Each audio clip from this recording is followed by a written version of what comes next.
Welcome back to another episode of the Scoop Around the Loop. We got Andrew with us. Andrew, how is your week going so far?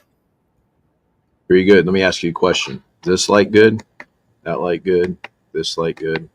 Back to the original. I think Not the first original. one or the original. I don't really care. Not the The original. first one and the original one are the same ones. The one that doesn't make you look ugly. Oh crap. Well, StreamYard needs a filter for that. Yeah. That'd be nice. Yeah. Tyler, how is your week going? I never answered, but Answer. it's fine. It's fine. It's good. Busy. Just want to stay busy. It's good. That time of the year. We talked about it last week, but do you want to talk about Cap City? Andrew, you said you had like an update of some sorts. I mean, it tipped off last night. How'd it go? Get a ton of people showing up? No. But the stands. But the basketball is really good. really good.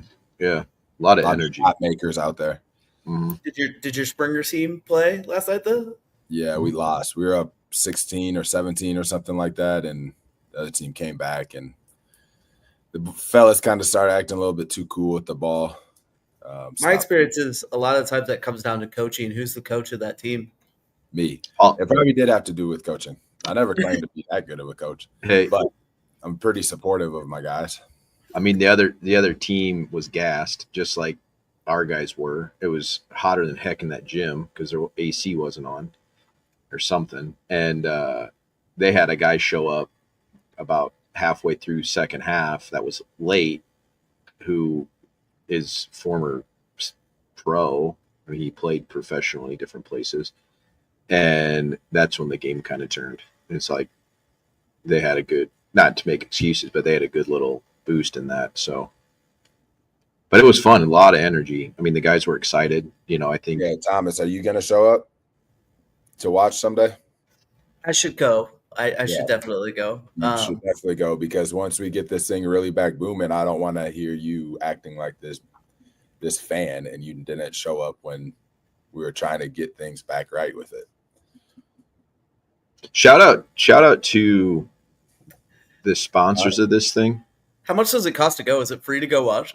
Yes, that's what I'm saying. For most So people. I don't have any excuse really. Yeah, and you're literally on a real estate team that sponsors and has a lot to do with the league. Your face is on the hand, like on the flyers that we have sitting out. So, When are the next games? Is that this weekend or is it Sunday? We can tip off at 4:30 with the second game immediately following. Sunday at 4:30? And then where do they play? I should know this stuff, but No, it's a good question.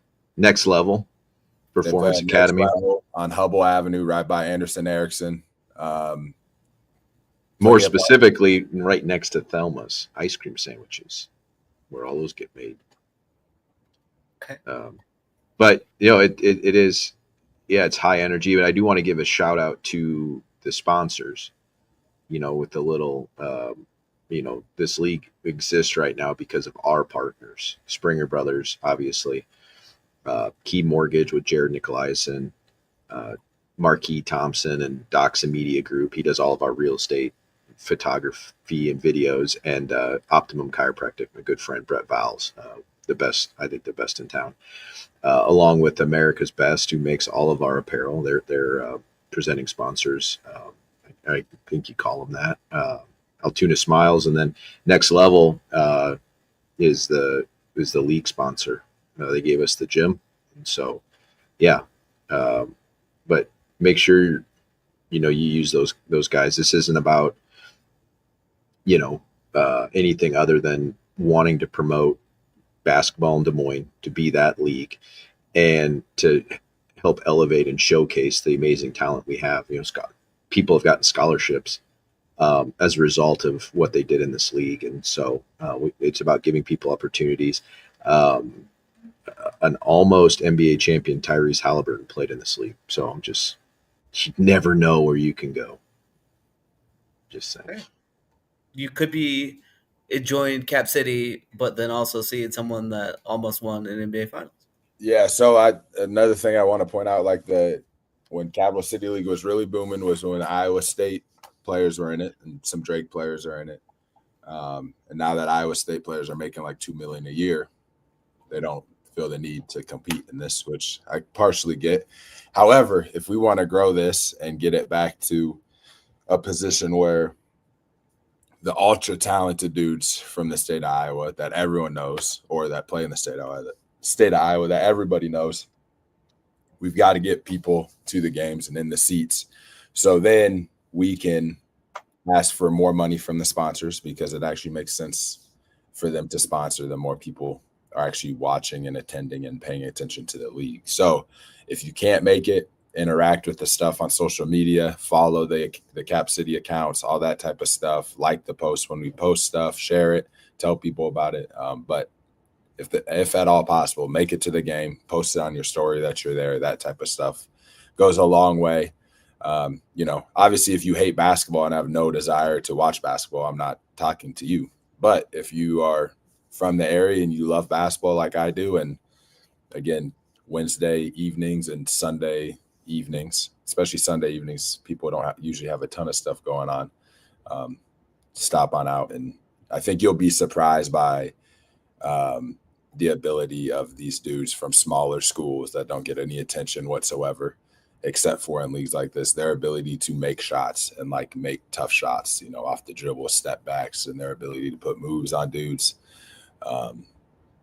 Their ability to push the pace. There's one guy on the Optimum team that we were playing that was really playing above the rim, which, again, you don't really think of that when you think of smaller college basketball. But so, yeah. It was a live action. That was an action shot from last night.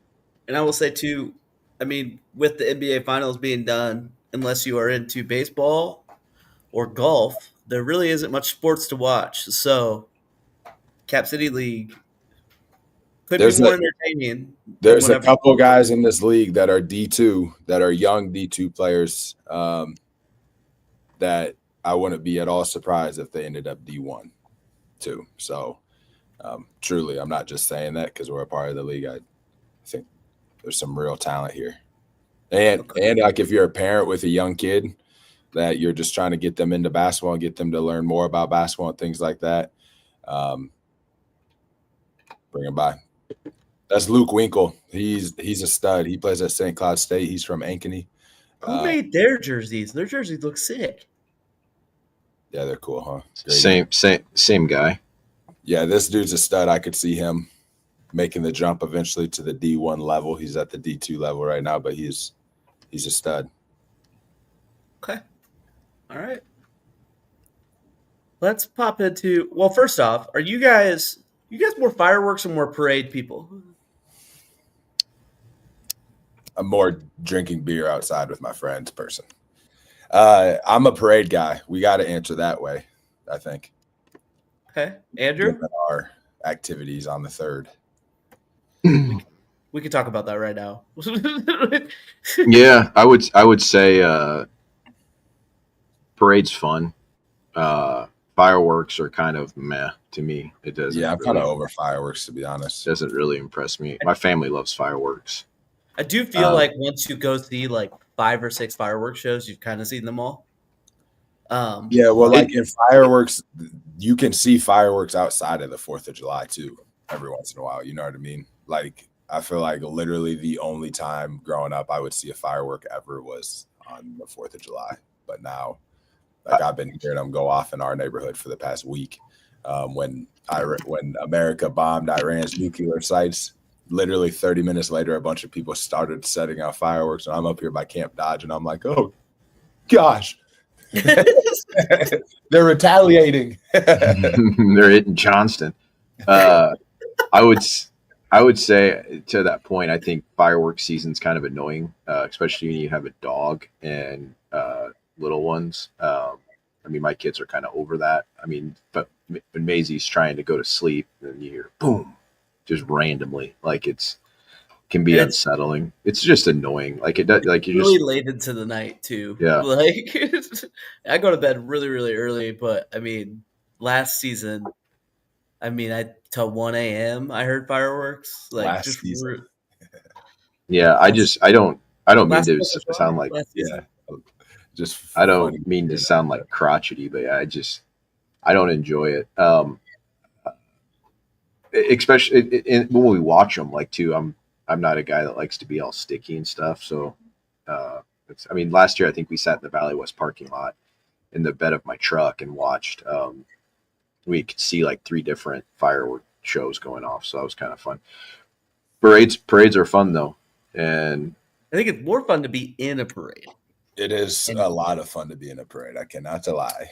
it's this is like a 3 mile route or so. I think it does not feel like it's that long. I don't think. I think when No, you're I walking, agree. there's a lot of energy. It's fun, and you just never know what we might have in the bag for you. So be loud, and we've yeah, got some good sponsors helping too.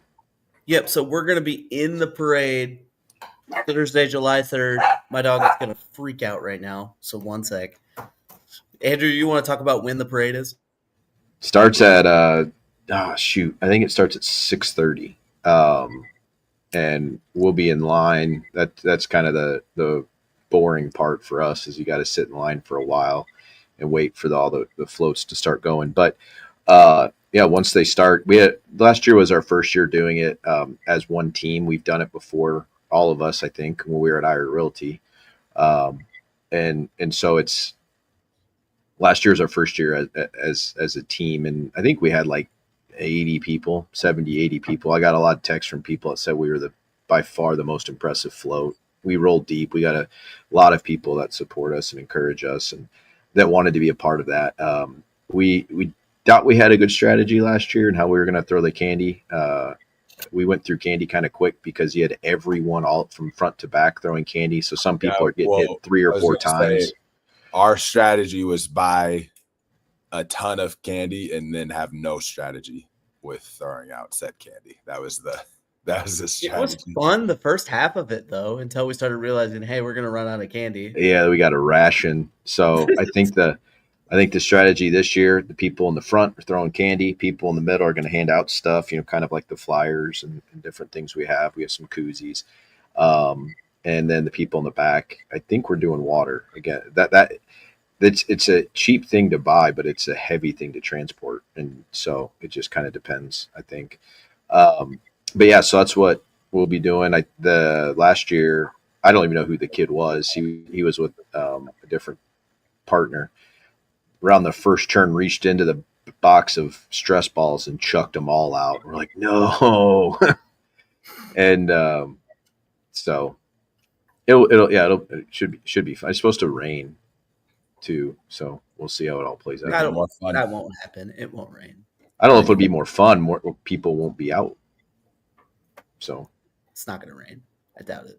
Well, they won't Uh, get all these fruities that I'm currently eating. dude, you're eating some of the stash already? Yeah. Am I ever? All right, so like you said, it seems like there's fireworks everywhere now, and I just wanted to highlight some of the ones that are going around in Des Moines in case people are into fireworks and want to go.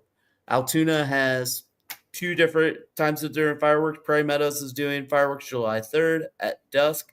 It's kind of cool. Prairie Meadows also does horse racing going up into that fireworks display too. So cool little night at Prairie Meadows on July 3rd if you want to. July So they 4th, race those horses and then put them in the barn and then and scare then the they shit set out off of fireworks. yeah, and then they scare the shit out of said horses. Adventureland's doing fireworks on the 4th. Jack Tri Stadium in Ames doing fireworks on the 3rd at 9:30. You still have Yankee Doodle Pops at the Iowa State Capitol at 8:30. That's kind of a cool show to go see too if you've never been to that. July 3rd, there's going to be a baseball game at iCubs, Principal Park, and then afterwards they have fireworks. And don't they do fireworks every Friday too after their games too? Yeah. yes, And then Norwalk is doing theirs at dusk, sending them off at McIntosh Park. There's lots of different places you can stop by and check out that. Urbandale, who I think has the best fireworks show in my opinion, is the 4th at 10 p.m. at Lions Park. Waukee, 9:30, July 4th, Centennial Park. And then West Des Moines is July 4th, 9:45 p.m. at city campus. I'll also say, too, for the people that are going to see us in the parade on the 3rd, Valley Junction has like a 4th of July celebration on the 3rd as well, because that's Thursday. So they're just turning the farmers market into like a 4th of July celebration as well. So you guys don't go to any of these fireworks shows? No, well, actually, I'm not quite sure what we're gonna do this year because we go up to Minnesota on the 5th. So I'm not sure if we're gonna split the trip and leave on the 4th and maybe stay overnight in Minneapolis on the 4th of July. But no, we'll go to something if we're in town for sure. It's just nothing to like really get excited about. Again, I've seen fireworks at Prince Oil Park this year already from those Friday night games. The Norwalk ones are, I don't know if they're still as impressive as they were, but we used to live not far from Mackinac, so we used to have all our family over on the 4th of July, and we had our townhome there. I thought it was fun. And then we would just all put our blankets and chairs on a hill. I mean, probably 30, 40 people at times, and Norwalk did not hold back on their fireworks. It was a big deal back then. I remember that was fun. But West Des Moines will probably watch. Mally is going. Mally's my oldest daughter. She's actually going to Kansas City on a missions trip. She leaves Saturday with a group from church, and they're actually coming back like 10 o'clock on the 4th of July p.m. and they're returning to Valley Church, which is oftentimes where a lot of people gather to watch the fireworks for West Des Moines. So it might be kind of crazy getting in there. We'll see. But that's what we're doing is we're going to be waiting for Mally. We'll be excited to see her again. So. I currently have zero plans for the 4th, but I might check out one of these shows. Who knows? Is Jen Knapp back? She's back. Yeah, she got back a while. Do you think it's like the longest bachelorette party of all time? I mean, was she having second thoughts, you think? Or? Is Bombay Nap Properties back? I don't know what that means. Jen Nap. Okay, so let's get some real estate stats. I kind of reworked my months of inventory rankings that I had previously done. And because I think it was so influenced by small towns, I basically looked at transaction count and I cut out all the zip codes that weren't above the median transaction count. So I ranked just the zip codes that are doing a higher amount of transactions than the other ones. So this was Polk County, Dallas County, and Warren County. It's 56 different zip codes. So this is just the top 23 as far as transaction count. And then from there, I ranked them by months of inventory. And then once I got the top 5 and the worst 5, I went ahead and just put the median sales price on there too, because I think that might kind of start leading us into what's kind of sort of going on, or at least my opinions on what is going on. So the 5 zip codes that have the lowest months of inventory right now of those 3 counties are Madrid, Huxley, Bondurant, Northeast Des Moines, and Northwest Des Moines. Median price points you can see there: 235, 410, 325, 191, 239. And then the 5 zip codes that have the highest months of inventory of those zip codes are Urbandale, Waukee, Johnston, Polk City, and Ankeny. And we're looking at 490, 395, 424, 447, 352. So other than, I mean, do you guys have any thoughts on what's going on in Huxley? Hold on, before we proceed.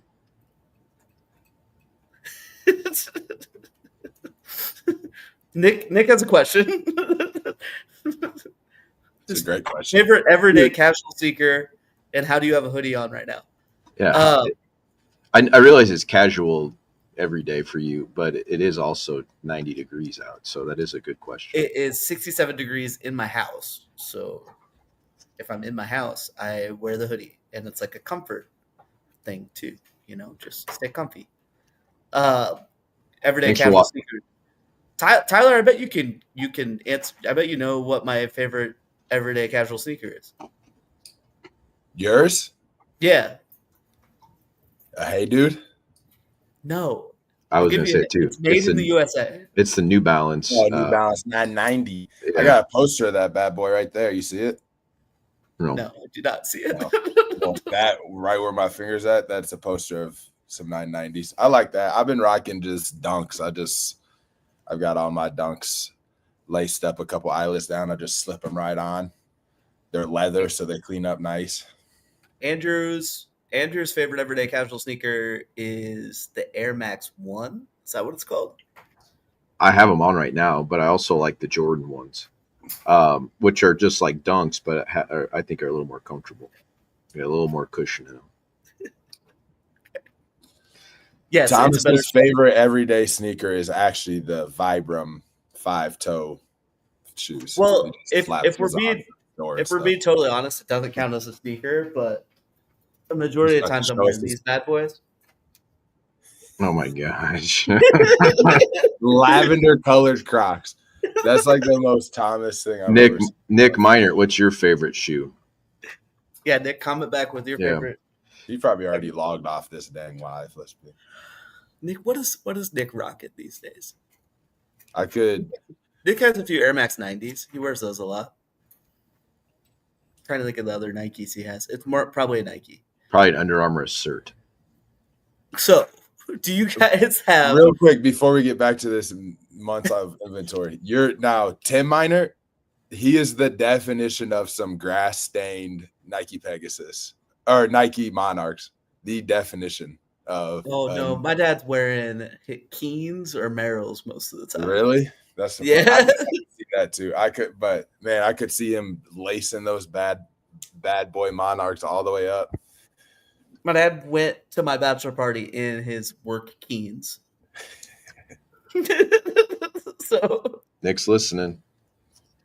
Good answer. What's your shoe, Nick? There we go. You're right. yep. See, Yes, I sir. like Air Max 90s too, but I already get way too many comments as I'm passing by, like, oh, that guy's so tall. If I wore Air Max 90s, that adds like extra 2.5 inches to my height, and then I become like freakishly tall, not just like tall. You know what I mean? That's why I wear them. Yeah. So I love them because of all the overlays and all the color combos you get. But and I have several pairs of them, but I never wear them just because they make me too tall. Anyways, months of inventory. So I put median sales price on here because I think, and we've already kind of sort of talked about this a little bit, but I think we're starting to see the market shift towards more of a neutral. In some places, like you're seeing here, it's basically a buyer's market. And I think there's just kind of a little bit of pressure on prices. And I think buyers right now in the last 6 months have been gravitating to zip codes that have a lower sales price. And I mean, you can see Madrid here, Northeast Des Moines and Northwest Des Moines are all at pretty good median sales prices. Bondurant is a little above the median that I think all of Polk County would be, and Huxley obviously is above too. But you're seeing these markets that are slower; they're all quite a bit higher. Do you think? I think in those markets it's more about scarcity. 50131 where you live, Tyler? Yeah. So like Urbandale, that part of Urbandale, Waukee, I think those, and even Ankeny have a lot of new construction, and so that's kind of going to skew it because there's some builders, for example, that put. Well, I guess this isn't days on market, and this is months of inventory, but even still, like you're going to have builders that are putting stuff on the market before it's even the foundation's even dug, which kind of, people aren't pulling the trigger on those right away. They're kind of waiting to see what might be available in 120 days before they, decide to buy something. So I think that kind of skews it. Northeast Des Moines, there's a little bit of new construction. Northwest Des Moines, definitely not new construction. Madrid, there probably just isn't a whole lot of options for people. I don't think people are moving to Madrid from Grimes because there's homes available. I think people in Madrid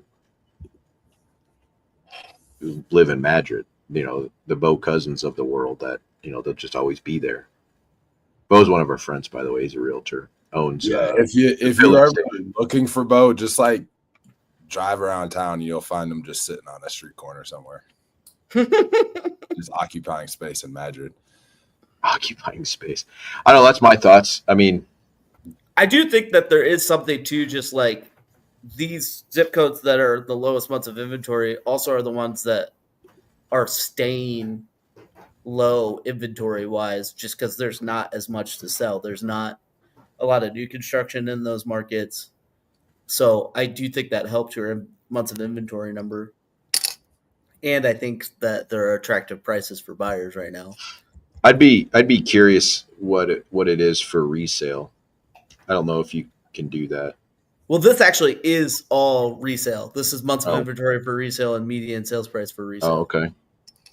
Well, so, but I do think even when you just cancel out resale, your new construction still plays a factor in. Well, yeah, because you're competing with new construction, right? Because you look at, I mean, resale. How much new construction is there in Urbandale right now? I mean, it seems like a lot. Same with Waukee. Same with Johnston. Not so much Polk City, but there's a good amount of new construction in Polk City. A lot of new construction in Huxley. That seems like what most of the city is now. Kind of people from Ames wanting a smaller district. Yeah, I'll point out too. I don't remember what they are, the exact numbers, but I did look up homes right now that are active versus homes that are pending. And the homes that are pending have a median list price far less than what active homes are. And it's not new; it's all resale. So, to your point, we're looking at just resale, and days on market was a lot less. So, if you're a buyer looking for a deal, like there's still good deals to be made, and then if you're a seller that needs to get their house sold, just the market's telling us what it is, that we can't try to get COVID type prices because sellers greatly outnumber buyers right now, and so be smart with your pricing strategy. If that bums you out because you're like, well, shoot, I wanted to sell this and buy a house, just know in the house you're going to, you can get a deal too. So that's kind of the trade-off. When the rates were 2% and you were selling your house for $50,000 over asking price, you were also paying $30,000-$40,000 over a normal value as well. So, I mean, both markets have wins in them. When I think so much of the last few years, there's been a lot of listing agents that have just subconsciously been pushing that range and listing at that higher and higher price because they're just assuming that we're going to continuously get this appreciation that's not happening right now. So I think that kind of leads sellers the wrong direction and leads them to list the house a little higher, and then it sits, and then it eventually finds its level depending on how aggressive you are with price cuts and everything like that. And I think that's just why we're seeing homes sit on the market for longer right now, is they're not adjusting to – we just aren't – this year we're probably not going to see a whole lot of rises in values of people's homes. No, we looked at a house yesterday that's going to get listed, and the seller wants like $450 for it. And I was walking through with another agent to get my opinion, and I said, "There's no way this seller can get $400 because they haven't done anything to it. Plus, it's a big house, so that means it's more to renovate, more to remodel." And as much as we tried to find comps, like there weren't any. Like there was nothing that has sold over 400. And the one that sold over 400, but it was like meticulously taken care of. And so the trade-off, hey, you didn't put $30,000 to $40,000 of your money into that house. Okay. So you you have $30,000 to $40,000 in your checkbook still. So you can't neglect a property and expect to get premium value, especially right now. Because there's a lot more inventory to look at too. So they could probably find that home that's been remodeled that's a little bit smaller, and they'll probably go to that instead of buying that house. We sold a couple houses over by Valley a couple years ago. Like we sold one and then we picked up another one because of that one. And both of them, like the prices, we ended up getting way more than list price, but the rate was like 8%. The rate had like shot up then, but there was still scarcity of supply. So there was still demand. Like there were still people willing to go way over price to get it because there was nothing available. Well, now there's stuff available and the rates are higher. So aren't higher than 8, but they're higher than 2 and 3. And so you have less buyers in the pool. So you just have to be, thoughtful in how you list it. Look, I want to list every house at $1 million, like there's incentive in there for me, right? And you and us as agents, but we also don't want to have to bust our tails for, 60 days, 90 days trying to sell a house when we know it's overpriced. Mm-hmm. Yeah. And we've talked about the numbers on it too. Like just listing too high ends up really not working out in your favor too. So it's better to just try to list it as close to market value as you can. Stop. Dog is freaking out. Okay, let's talk about some local news really quick. Did Not you just local news. yell at your dog Yes, I yelled at my dog. on live stream? Yes. You too? Let's give out some local recommendations because it is hot out, and Tyler wanted to talk about this. What are some of the best pools in the area? Tyler, you're the one that brought up the conversation, and Yeah, well, I like to any chance I get to show off the fact that I essentially have a pool because my neighbors are awesome and let us use their pool whenever I like to show off. So, my neighbor's pool is number one. Awesome pool, awesome people that own the pool and keep care and to keep up with the pool. It's always clean, all that, and I literally just walk over there. But aside from that, Valley View Aquatic Center has always been kind of the crown jewel in terms of area aquatic centers. Especially when they first opened when I was a kid, it was awesome. It still is pretty awesome. We went for Hannah's birthday a couple years ago, just me and her during the day, and just hung out at the pool all day. And we were on all the slides on the lazy river. It has a massive kids section as well. Then you got to jump to Holiday Park with the toilet bowl slide. Thing's pretty sick. And then you jump up to Adventureland and Adventure Bay. that was the one I was going to bring up. Is I would rather go spend the extra money and go to Adventure Bay. Yeah, for sure. It really is a pretty nice water park.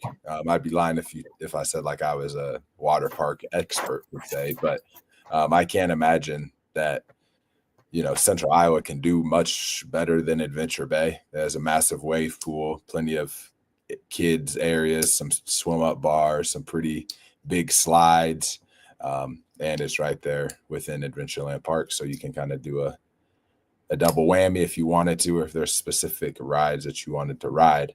So those are my favorite current ones, and then I wanted to touch base on a former one after you guys get done giving your recommendations.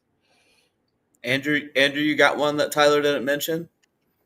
We used to live in Legacy in Norwalk, and we went to that pool. Aside from that, I haven't been in a pool in 25 years, so I'm not the one to talk on that. I don't enjoy it. I have contact lenses, so I can't wear them underwater. I don't have my contacts in. I can't see nothing. Hey, everybody, Andrew hates fireworks and swimming. I can swim. I'm a strong swimmer. I don't enjoy it. I don't know. We've been in like hotel pools and stuff, I guess, but Camp Dodge was a big pool back in the day. Our grandma used to take us there. The 5 of us that she used to watch, she couldn't swim, and it's kind of crazy to think back because she would take us to Camp Dodge and just sit on the side and just watch us, and or we go to Des Moines Golf and Country Club, and we knew our grandparents like code, so we could just order food all the time.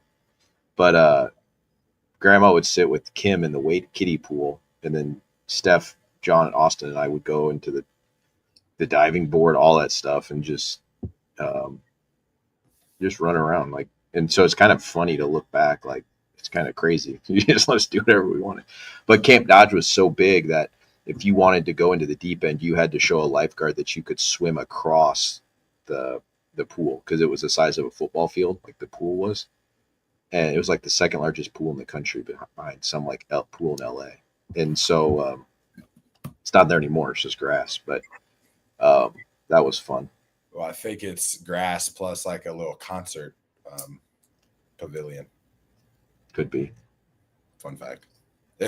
I wasn't around when that pool was there, but I'm pretty sure that's where. No, I think you're right. What's yours, Tommy? I was gonna mention Adventure Bay. I mean, I don't have kids, so like I'm not taking them to just like the local community pool or stuff like that. You don't have kids in the Anthony Edwards sense. I don't have kids. Like, just like you've never paid 18 years of child support up front.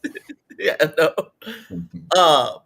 But yeah, Adventure Bay, if we were gonna go swimming at any sort of public swimming situation, I would just pay the extra money and go there because of the water park and just like double up and go to Adventureland that day as well too. That's what I would be doing. This is what I was gonna mention. Now, do you guys remember Whitewater University? Kind of. I remember. Yeah, I know, Andrew, you probably do because I feel like me and you went together. But I remember it closed. I did some research on it before this. It closed down in 2005, and then finally got like ripped down in 2018. And now there's like a Fairway and a Burger King sitting on top of it there in Pleasant Hill. I remember being 5 or 6 years old, and we were in the wave. I was in the wave pool, and I remember. And this is like obviously when you first come to start having memories at this age. And I specifically remember like being in that wave pool and then looking around and like, I'm way too far up in this wave pool right now. And like, I didn't know where anyone was at. So that's one memory that stands out. And then I remember being so annoyed that there wasn't just a pool there. It was a wave pool and then a bunch of slides. And then they had mini golf and go-karts, but I don't remember there being just a pool.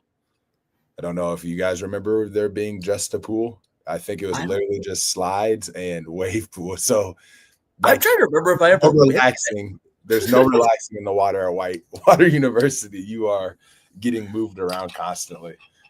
But that wave pool is pretty cool. I remember when I was a kid. I mean, this would have been, the last 5 years of it being open, last couple years of it being open. That it was getting pretty run down and things like that. But I just remember that wave pool being really, really cool. And then I also remember going to the haunted house that it used to hold too when I was in high school. But yeah, that's Camp Dodge there. Yeah. Oh, this is okay. All right. I was like, this is when I last visited. Those rides, man. Yeah, this is when I last visited. No, I remember Grandma had like a big Cadillac DeVille. Like look, it was like a boat. But I remember looking at these. It was looking so at photos like that.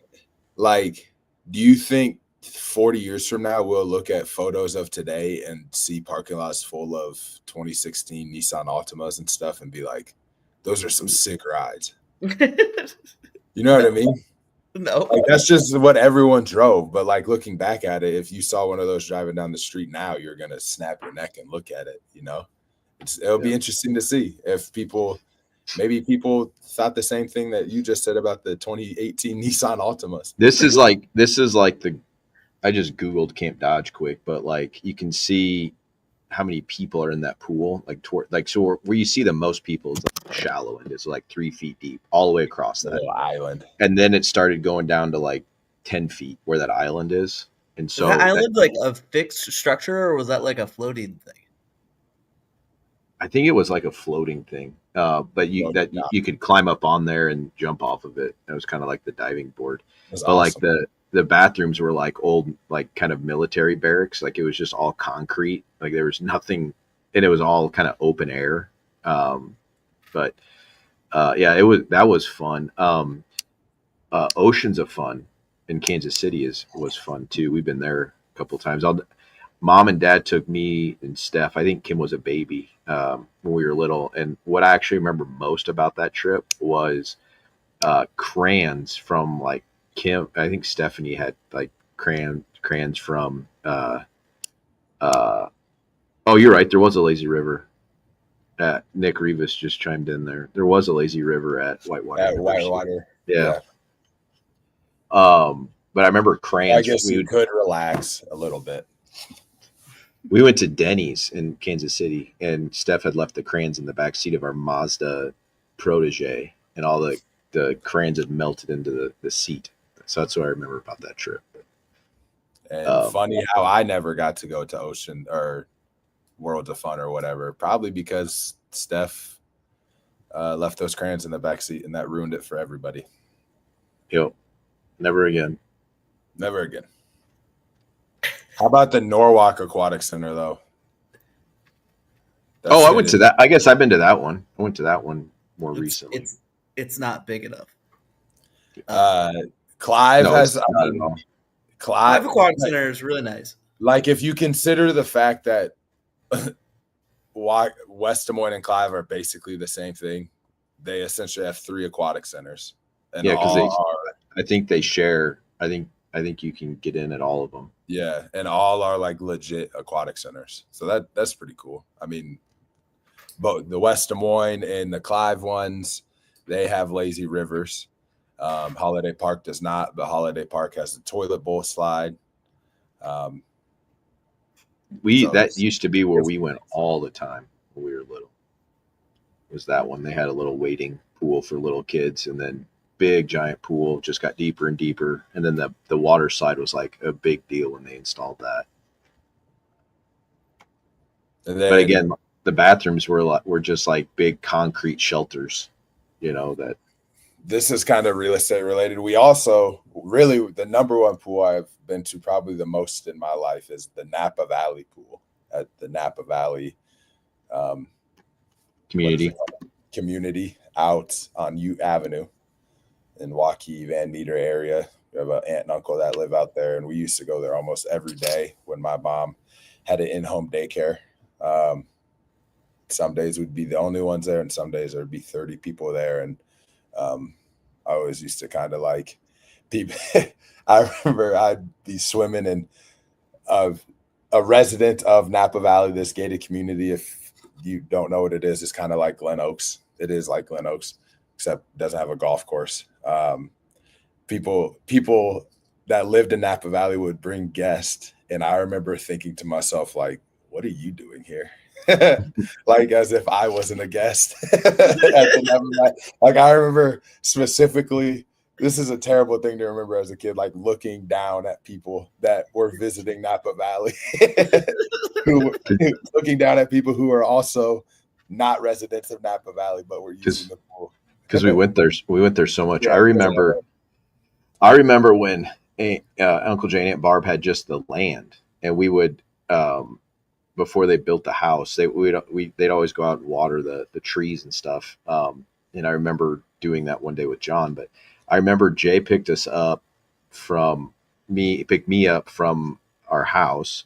He had like an F-150 or something, and Austin and I rode in the back of the pickup bed under the air rafts, all the way out there down like Grand Avenue, like all the way. I was like, today you would never do that. Like you'd be arrested if you were doing that. For a couple years.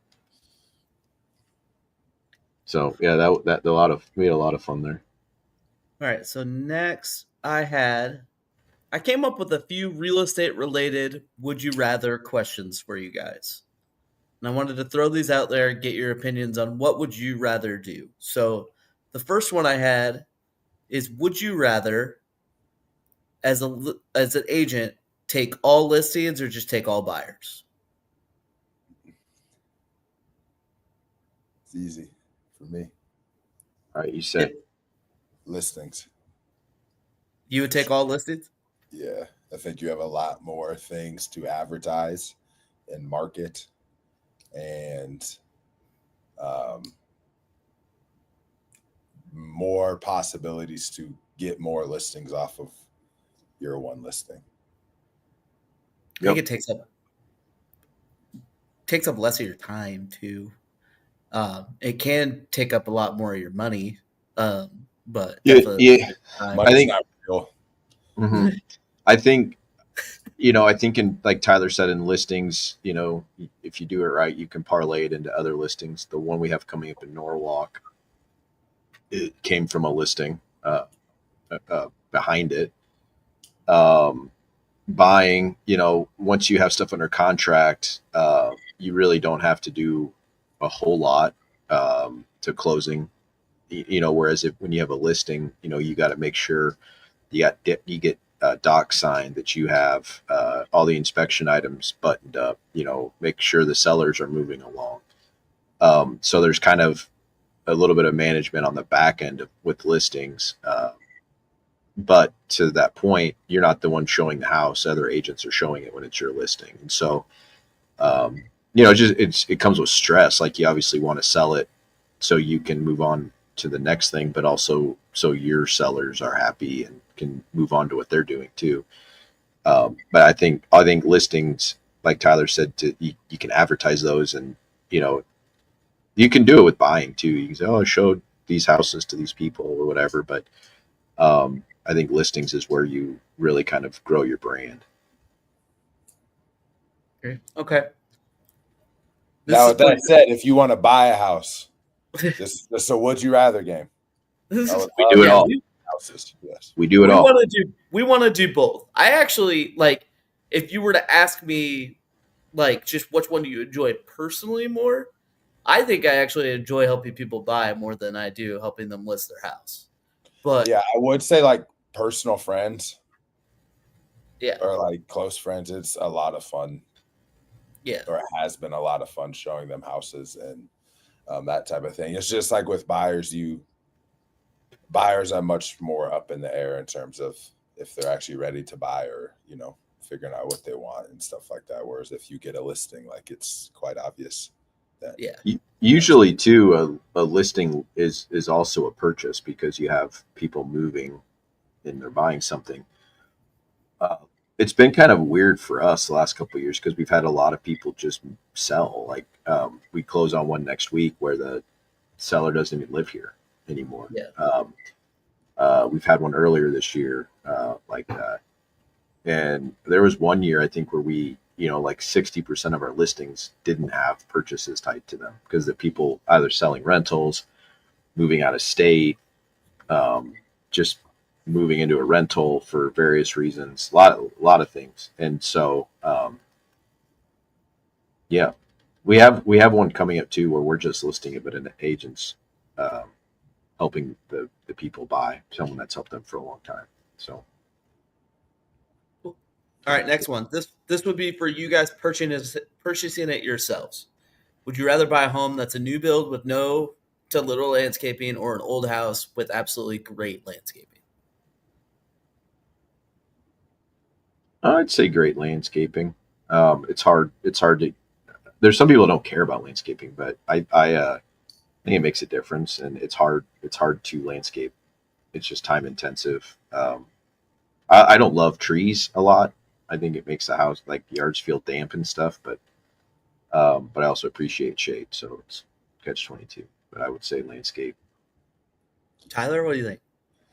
given the two options. I would say new build, no landscape, but ideally I would have old house, no landscape. But that's not a thing often. I found that a lot of times people that have great landscaping are retired or like thoroughly just enjoy landscaping. And I can't think of a worse thing that I personally want to do. I like sitting in the air conditioned. Um, and if you haven't caught on by now, if I am outside, I prefer it to be at like an Iowa State game or with family or sipping on some brews or something like that. Like if I'm going to be outside sweating in the summertime, I want to be doing something fun, not labor. Um, so yeah, I would say new build, new landscape, but I'm not really that much of a fan of new build houses for me personally in terms of how they feel and how they feel like home and whatnot. Hey, So Ken. that's a Yeah, tough go. question, but I would side on the no landscape. So in this case, the new build no landscaping. We Tom, got it. what do you think? Oh, I would go with. Honestly, I think I would go new build, no landscaping or little He's an landscaping. old home, you guys. Now, Yeah, because Um, like just maintaining it would be so much easier. It great landscaping is awesome, but it like Tyler said, it's a huge and project. it's also like great landscaping could also like to me. I want landscaping, but simple is also good too. Like, give me Yeah, some boxwoods in the front, and um, I'll send Hannah to Canoyer Gardens on Mother's Day, and let her pick some hanging baskets out. And I'll mow every 12 to 14 days, and that's good enough for me. um, not to pivot too much here, but that was my the last one. So we could go talk about whatever you want to talk about, and then we can wrap it up. T bar, the Treasury bond yield is at its lowest point today that it's been since April, end of April.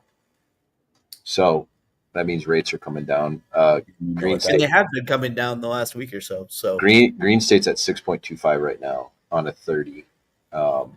15 there in the mid fives, 5.4. and you know what that means, So, Thomas. more, Do you know what that means? I mean, we have ideas, but what are you thinking? More black flying Doritos. what? more B-2 bombers in war on the way. Flying burritos, Doritos. Okay. Hopefully not. But I've seen several graphs where things trend downwards. I mean, what? So what was it? There was a few months ago. Well, it would have been. Was it October that they started getting really, really close to 6% or almost below? I'm trying to think. The last time they got low, we had a lot of buyers into the market really quick, get under contract, try to take advantage of that. Yes, end of September, and then they spiked again in October. Yeah. Speaking of Iran, did you guys see this? I was watching this random video in Iran. This dude's in Iran. He's wearing a high V jacket. Like Did how? you kind of figure out how this happened?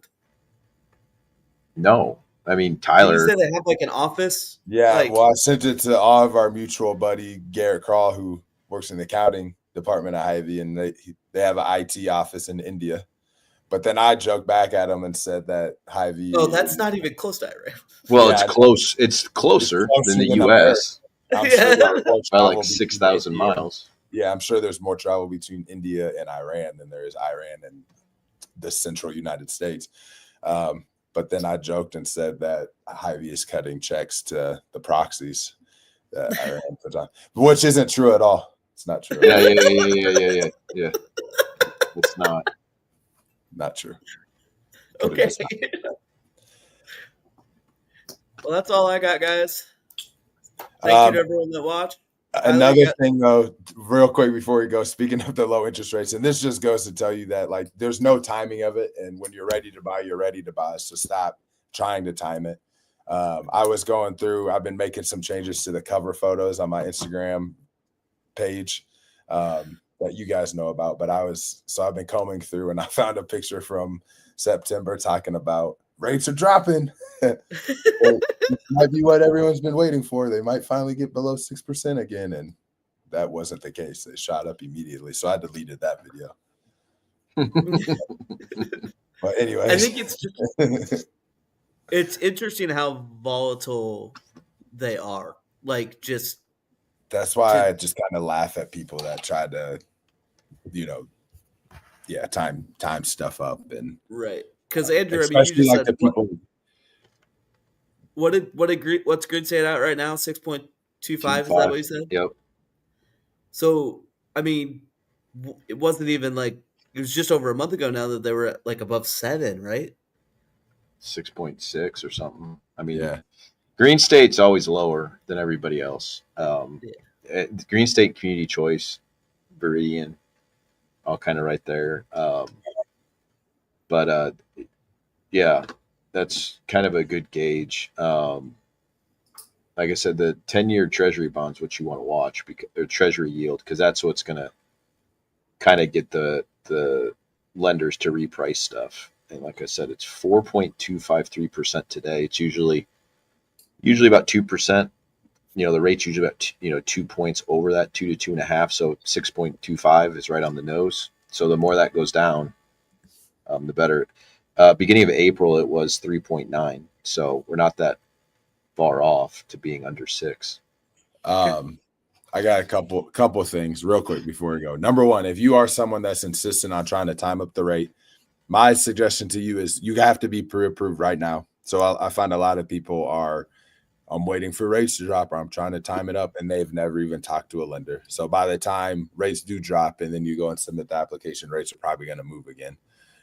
So if you find that's just how your mind works, go and get pre-approved now, have everything ready to go. Make sure your lender has everything, and think about buying a new construction home and a plan that builders have multiple of. So again, you can jump on it as soon as rates drop, because like Thomas said, they're extremely volatile and they go up and down super, super quick. And I found that they'll see rates drop and then they're like, okay, I'm going to go look. And then before we can even get into a house or something like that, rates are right back up. So again, it's extremely hard to time things out. Second, do you think, to explain some of this stuff a little bit better, what are the odds Scoop Around the Loop could get Jerome Powell on the show? He's a low IQ individual, according to the president. I'll talk to the booker and see if we can get that done. Yes, can you call him up? Yeah, I'll call J Dog. We'd get views for sure. We would. It's kind of a tough get though, Tyler. I mean, one can dream. If Trump has his way, the guy will be without a job in a while, and he will have some free Maybe time. we could get the interview then. Yeah. All right, so tune in next week to hear us interview Jerome Powell, and thank you everyone for watching and subscribing.